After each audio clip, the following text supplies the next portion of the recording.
In today's video, I'm going to teach you how to uninstall 360 Total Security on Windows 11. First, let's start by making sure you're on your Windows 11 desktop.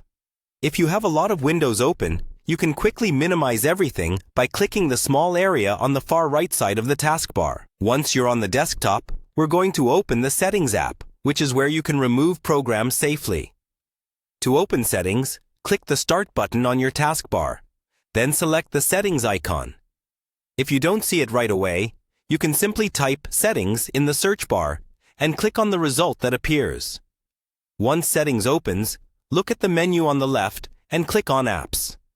This section controls installed apps and features on your computer. Now, in the Apps section, click on Installed Apps.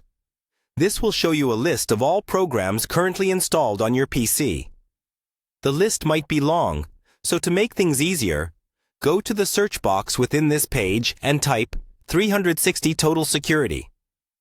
Windows will filter the list so you only see entries related to this program. Once you see 360 Total Security in the list, look for the three dots or the Uninstall button next to its name. Click on that, then choose Uninstall.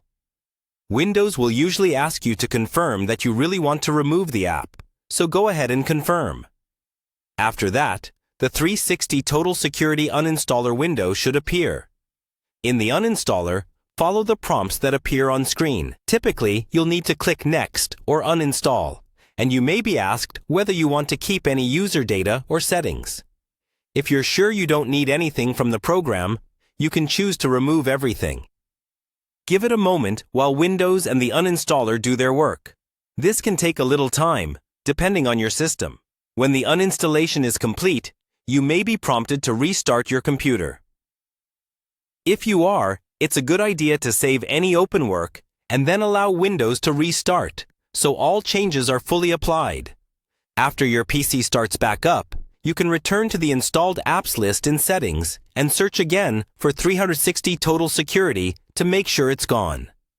That's all you need to do to fully remove 360 Total Security from your Windows 11 computer.